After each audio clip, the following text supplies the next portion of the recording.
What up, y'all? It's me, Nate Almighty. I'm back with another season 4 of Power Book 3 Raising Kanan theory and prediction video. Now, for this video, I want to discuss what is the inevitable tragic fate of the Thomas family by the end of season 5, going into Power Origins, if we don't get a season 6 of Raising Kanan.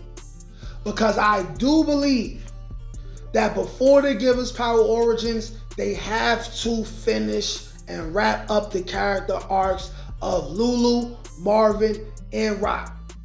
Now, what I want to do for this theory video is I want to discuss the top 2, maybe 3 ways that each character will go out based off of the direction that the character arc is heading.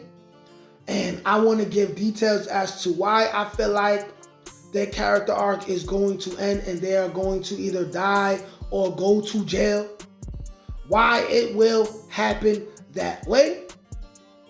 And out of those 2, maybe 3 outcomes, I'm going to tell you guys what I personally think is the definite way that each character will be dealt with by the end of the Raising Kanan series. Now, this video is going to be another banger. Go ahead, subscribe, like the video. Without further ado, let's get to it. All right, now, people, let's break it down like this. This is the tragic fate of the Thomas family at the end of season 5. Now, first, we must go over what each character has been through over the previous seasons and the clues of what their demise most likely will be. Like I said, each character has 2 most likely outcomes of death. Now, when we talk about Marvin, we know how it all started for Marvin. Marvin is the person who is always eating, not the sharpest tool in the shed, but all about family and will do anything for his family. Also, we know that he was on drugs heavy, and that's what led him to going upstate and doing a bid in Elmira. But over the course of season 2 and 3, we've seen him become a better man, okay? We've seen him make amends with Jukebox. We've seen him help take care of Lou. We've seen him try to be a good role model or a good friend to people like Gerald, who backstabbed him. But we've seen him be a way better person than he was during the course of season 1. We've seen him make a considerable effort. But now, going into season 4, I believe that at some point, Marvin will end up getting back on drugs, specifically heroin. Now, I also have a side theory for that video that actually just came to my head. And I was gonna possibly put it in this video, but I think it deserves a separate video so I could give it an extensive focus on that idea alone. But I believe that Marvin will end up back on drugs, and this will contribute to his demise, okay? Now, for Marvin, of course, the most epic way to die would be in a blaze of glory against the police or an enemy. But I believe Marvin's death will most likely be the first major power death by way of overdose. Proctor's ex-wife does not count.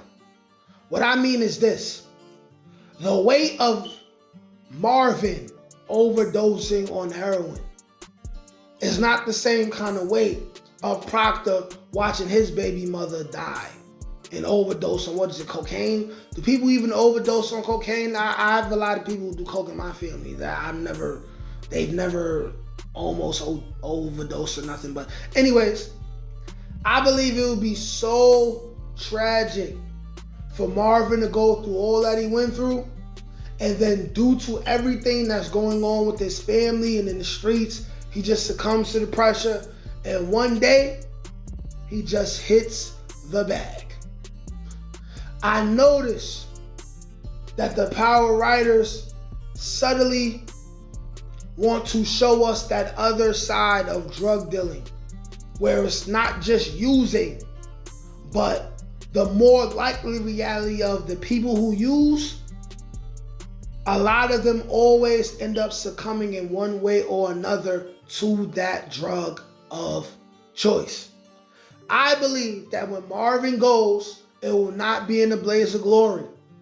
I believe that being murdered by an enemy is reserved for another member of the Thomas family, and it's not Marvin. Because I believe Marvin is the first person you would expect to die in that way, and the writers are not going to give that to us. Next, let's talk about Lou. Now, we all know what Lou been through. Lou been fucked up ever since he did not refuse to kill D-Wiz. And he chose to kill D-Wiz because he knew that it's what Rock wanted him to do, and because it would save his own family, that being his nephew, Kanan. Well, we all know he been messed up ever since. That led him to drinking heavily. That led to him self-snitching many times. Many times. And now we have this to deal with. So, the end of last season, we seen Lou attempt to take his own life, but he didn't do it because, of course, taking your own life is something that takes a lot of guts to do. No matter how depressed someone is. We also can tell from the teaser that Lou is going to be sober at least for a period of time. Now, I predict that an option of Lou will be him taking his own life after suffering a tragedy too much for him to bear. For example, knowing his actions led to the death of another innocent person like Zisa or another kid like D-Wiz. Or number 2, revenge from D-Wiz's brother finally coming back after being exposed as his killer, or him assuming the blame so he is killed for the death of D-Wiz instead of another person who would have been killed in place of him. Now, if you ask me what I think is more likely to happen, since I believe that D-Wiz's brother will eventually come back and he will claim revenge for D-Wiz, and I don't believe he's going to be Breeze yet, I see it more likely that he would be the one killing Lou and not Rock, right? Because even though Lou had his issues with Rock, Lou understands that it is him who did what he did. He's willing to take the blame because he is the blame. And he's willing to suffer whatever consequences for it. Now, I still feel like the idea of him taking his own life, we still haven't seen that. But maybe because the writers had him attempt to do it last season, maybe they want us to think that that's what he would do and how he would go out, only for them to switch it out and surprise us with his shocking death by way of D-Wiz's brother, right? So that's why I'm going with D-Wiz's brother murdering him is most likely to happen. And last but not least, we talk about Raquel Thomas, right? Biggest snitch in the South Side, but also the hardest nigga in the South Side, right? I feel like with Rock, her outcome is the hardest to predict because she's the most important character on the show, and because we have to take into consideration the possibility that the producers may want a reason to bring Rock back in the current Power timeline to extend the lore of the Power universe, and because of the ambiguous line Kanan said about Rock way back in OG Power, and everyone knows this line and I don't have to repeat it. And because of that, most people assume the Raising Kanan show wasn't a thought so early into the beginning of the Power series, even though 50 Cent has hinted that spin-offs were being considered very early on. The line Kanan said about going to visit his mom leaves the possibility open that she either died and Kanan knows where her grave is, or at that time, she'd been retired from the game and was living a quiet life somewhere outside of New York City. We've seen 3 fathers get shot at point blank range from their sons, right? Ghost, Tony Teresi, and Walter Flynn. So like I always said, these are some of the reasons why I believe Kanan will not end up killing Rock. I do not think we will ever see a power scene where the son kills his own mother. Like, I don't think we're ever going to see that. We also just seen Monet give her life in the shootout to protect her kids.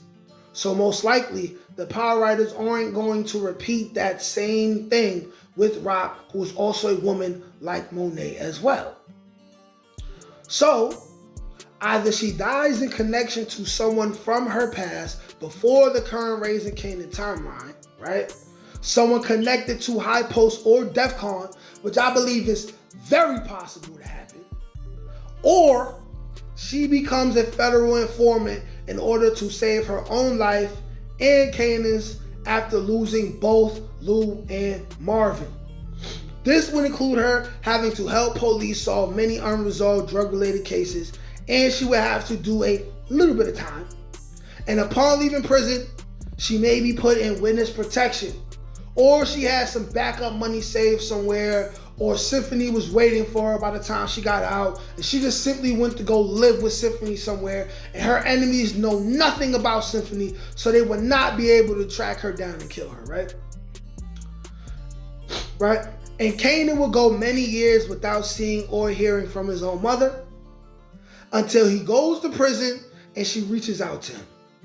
There's no reason why Kanan would tell anyone this part of his life and his mother's business. And then there's a third option, is that she runs away and disappears. But I feel like this is a more predictable plot point that the writers are likely to avoid.